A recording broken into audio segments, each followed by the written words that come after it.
You're listening to the audiobook version of The Life of Us We Can't Get Back by Love Kurt on Tumblr and AO3. Warnings for this chapter, not many, except for mentions of alcoholism and throwing up. But yeah, other than that, we're pretty much in the clear. 3. Red wine had been spilled on the floor. It had been allowed to dry, and it made the air in the room sweet and heavy. But it was not the room's disorder which was frightening. It was the fact that when one began searching for the key to this disorder, one realized that it was not to be found in any of the usual places. For this was not a matter of habit or circumstance or temperament. It was a matter of punishment and grief. I do not know how I knew this, but I knew it at once. Perhaps I knew it was because I wanted to live. Mike woke up drenched in sweat, the hangover hitting him like a truck. He bolted into an upright position, breathing hard through his nose as he tried to remember where the hell he was, which party he'd gone to last night, the type of alcohol he had consumed, and who he'd slept with, until he noticed the familiar old shag rug in the basement, remembered that he'd taken a trip back to Hawkins for Christmas, felt relief in the fact that he hadn't had a drink in over a week, and relaxed when he saw Will's head on the pillow next to his own. He looked down at Will, admiring his eyelashes as he slept by his side, deeply and peacefully. That must have been nice, the peace, because he wasn't feeling it. The phantom hangover feeling wasn't going away, and Mike needed to escape if he wanted to keep this situation a secret. He stood up, taking one last lingering glance at Will, before tiptoeing up both flights of stairs to the bathroom. Within 5 seconds of closing the door, Mike was retching into the toilet with the intensity of having done a dozen shots of tequila back to back. He went to check his watch for the time, but realized it was still in that shoebox under his bed back in Indianapolis. It was bright out, so it could have been any time between early morning or late afternoon. Hopefully no one was up yet. Mike's stomach waited for no one, thankfully, as he threw up a few more times. And just as he was beginning to feel a bit better, "You're not pregnant, are you?" Shit. He'd forgotten to lock the door. And now Holly was standing there. Mike didn't know how long she had been there, but his guess was that she'd seen enough to connect the dots. What dots? I didn't drink anything. What dots are there to connect? He closed his eyes, attempting to teleport himself back into the basement and hoping that the next time he opened his eyes, it would all just be a nightmare. It wasn't real. It wasn't real. It wasn't real. You're too young to be a father. Fuck. It was real. Mike reached up with a weak arm to flush the toilet, and looked up at Holly, his vision cloudy. That's not how that works, Holly. I'm just joking. Haha, humor funny. But are you okay? I will be, Mike nodded, turning back to the toilet the second that telltale feeling rose in his chest again. Just give me a second. Mike heard her sigh and walk out the bathroom door, closing it behind her. He threw up 1, 2, Jesus, how many more? 3 more times before he started to feel remotely normal again. He brushed his teeth, taking in his wretched appearance in the mirror. His eyes were brimming with involuntary tears, his cheeks were red from the stream of chucking up literally nothing, and a light sheen of sweat graced his forehead. Even then, Mike looked better than he had last week, which was saying something. He shook his head, rinsing his mouth with mouthwash and turning toward the door to meet Holly in the doorway. Mom's right. Holly's words hit Mike like a slap in the face, a justified slap in the face. You're not fine. It didn't matter if Mike was balls deep in denial. Holly was ready, willing, and able to call him out to tell him exactly what he needed to hear. Yeah, Mike confessed through gritted teeth, pinching his nose and unsuccessfully killing his ever-growing migraine. I think you should get some help, Holly whispered. Mike knew she meant well because she was his little sister who loved him, but she had no place in this. It wasn't any of her business. Then again, perhaps Mike had made it her business over Thanksgiving. That's the thing, I can't, Mike began to protest, but cut himself off when his eyes caught a glimpse of yellow and blue on her fingertips. A window of opportunity to change the subject. Hey, is that paint? Yeah, Holly replied, lifting her hand up to examine the dried acrylic under her fingernails. I was just gonna wash my hands, but then she found Mike throwing up in the bathroom. That was what she was going to say. Part of Mike wished she would say it. Get it out of the way. Sorry, go ahead, he told her, stepping aside to let her in. She turned on the faucet, but her eyes remained transfixed on Mike through the mirror's reflection. Watching. So, what are you painting? He asked. Just a landscape of a field. Holly trailed off, wringing her hands a few times and reaching for the hand towel. You know the one near Jim's cabin? We have to kill him. Mike put his hand on Will's shoulder, ignoring the way his own hand went ablaze at the contact. This was never going to get any easier, was it? And we will. We will. Yeah, I know that one, Mike nodded. He could never forget that cabin, even if he tried. I love the flowers over there. I handpicked these for you, in Hawkins. I know you like yellow, but now I'm kind of realizing it's too much yellow. I thought it would be cool to try painting them. Holly smiled shyly. It was now safe to assume that Mike's interest was piqued. Can I see? Sure. Holly took Mike's hand and led him across the hallway to her bedroom, which he only now realized he hadn't been in since he couldn't even remember. Mike was sure his mother would have cleared his room out and given it to Holly the second he left for Indianapolis. But he was glad Holly had stayed put because she had practically transformed her room into more of an art studio with a bed in it. This is beautiful, Holly. You have serious talent. You should be proud. Thanks, Mike. Hey, I don't know if you have anything planned for today, but would you maybe be up for a little shopping trip? Mike asked, and Holly nodded. Sure. Okay, cool. Holly's eyes drew upwards, her gaze fixed on something behind Mike. As Mike turned around, he realized that something was actually someone, and that someone was the love of his life, a sight he would never tire of. Hey, you. I figured you'd be here. Will blushed, a subtle smile meeting his lips. He took a step closer, extending one of the coffees to Mike. He grasped the ceramic with his left hand and reached up to caress Will's face with his right. Mike let himself be pulled in by his hip, and he leaned down to peck Will on the lips. Gross, he heard Holly mutter, and his eyes snapped open. Before he could panic about his little sister potentially turning to the dark side, TM, she added on, I didn't mean it like that. I just meant no spit swapping in my room. All right, when you put it like that, that's fair. By the way, Will. Holly turned towards him, her eyes lighting up. I added that yellow highlight thing you were talking about to the grass. Does it look okay? It looks beautiful, Will said, leaning slightly to get a better view of the painting on Holly's easel. I'm glad you took the tip. You have an eye for detail, Holly. Thanks, Holly beamed, pleased with the compliment. You think I should add anything else? Will tilted his head thoughtfully. Maybe a little more contrast in the shadows under the flowers. It'll make the yellow pop even more. Holly nodded, already grabbing her palette. Got it. Thanks, Will. Mike watched the interaction with a soft smile. As much as he hated to admit it, Will was already better at the whole encouragement thing than he was. Mike slid an arm around Will's waist, pulling him closer. You're really good with her, you know, Mike said quietly, just for Will to hear. Will shrugged in response, his cheeks tinged pink. She's talented. She deserves to hear it. Yeah, she does, Mike murmured, squeezing Will's side gently. Will pressed a quick kiss to Mike's shoulder before pulling back. So, babe, I was thinking. Holly and I have some plans alone today. I hope you don't mind, Mike cut in quickly, remembering their earlier conversation. It's fine with me, Will replied. Nancy and I were just downstairs planning an agenda of our own today. The gay agenda? Mike teased, his grin widening. The opportunity was wide open. Damn straight. Will's deadpan delivery sent everyone in the room into a fit of laughter. So you haven't told me yet what we're doing here, Holly stated, clutching their list of things they needed to buy in her hands. You need plywood, a ton of wooden beams, tarps, nails, a hammer, duct tape, and bungee cords? What are you planning, a murder and using me to help you hide the body? Mike could definitely see how it could appear that way. But they were at the Home Depot to revive something, not kill someone. Remember that little clubhouse Will had as a kid? The one near his old house where he went to hide from the Demobats. That whole situation had been Mike's fault. He and Will almost kissed and Mike freaked out, tripped over a vine, summoned the bats, threw their entire battle plan off its axis. Holly, in a moment of panic, had broken away from Karen's grasp and disappeared. They thought Vecna had taken her. It was hours later when Will and Mike found her huddled in Castle Byers, eyes red and puffy from crying, and humming I Want to Dance with Somebody by Whitney Houston. Mike still couldn't listen to that song without feeling an immense sense of guilt. Oh yeah, you're rebuilding it for him? Another one of his worst moments. He and Will had fought in his garage. Will confronted Mike for having abandoned him in favor of Elle. Mike had replied with, It's not my fault you don't like girls. Will took off biking in the pouring rain. Lucas and Mike immediately went after him and found him on the ground, shaking and soaked to the bone, with a baseball bat at his side. In front of them, Castle Byers and everything inside had been destroyed. It didn't take a genius to figure out what had happened to it. Mike happened to it. Yup, I'm rebuilding it. Holly walked over to a shelf of giant 7x7-foot plywood sheets and counted out 4 of them.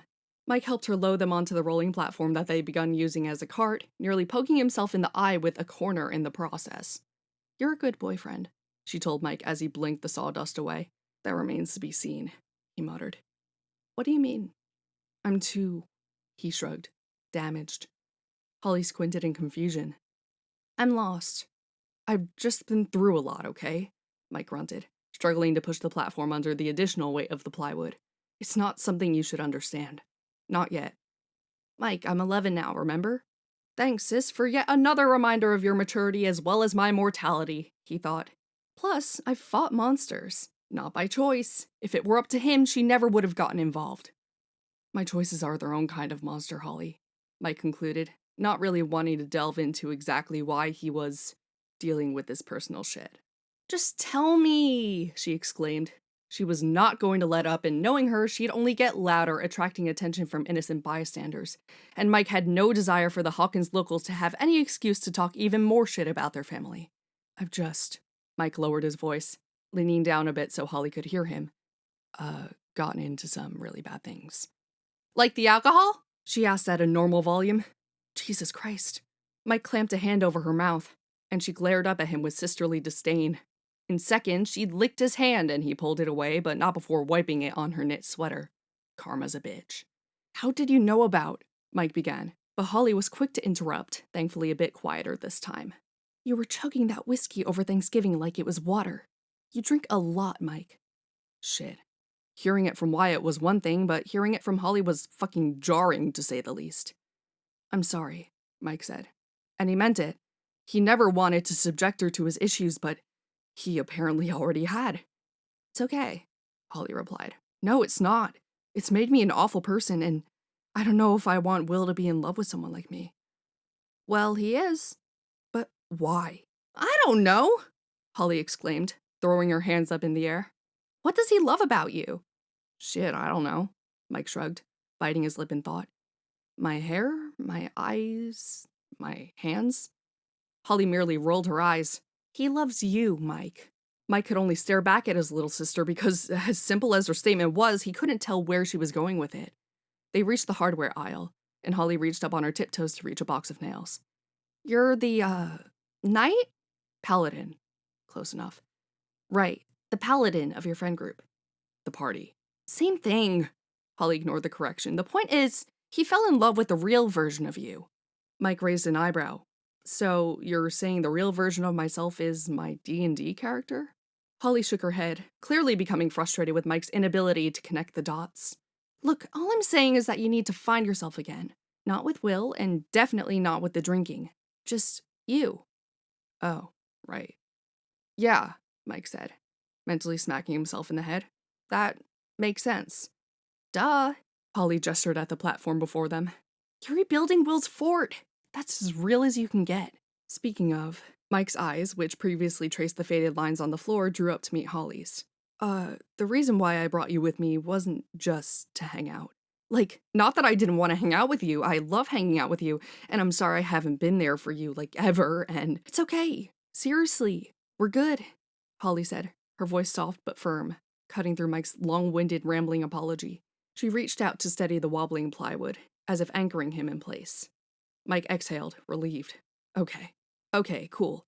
Would you maybe want to help paint Castle Byers after I finish building it? Are you kidding? Holly's face lit up, and she clapped her hands together. Oh my gosh, that would be awesome! I have so many ideas! Mike huffed a laugh, her enthusiasm infectious. That's great. I can't wait to hear all of them. But, she added, holding up a finger with mock seriousness laced in her voice, you gotta pay. Mike blinked. Halls, I'm literally broke. The supplies alone will cost the full amount that I have, and I don't want money, Holly interrupted. I want to talk to you more. I want to get to know my big brother. Mike froze, her words striking him harder than anticipated. Holly, how about, she continued, you pay me with a phone call once a week. I know you live far away now, but I miss you. Mike swallowed the lump in his throat and gave her a small lopsided smile. I miss you too, kiddo. Don't call me kiddo. Holly scrunched her nose in disgust. All right, ma'am. Ew. Madam? Disgusting. I think we're done, Mike said, stepping back to examine their work. The final product stood in front of them, Castle Byers version 2.0 TM. It was sturdier this time, built to weather storms, both literal and metaphorical.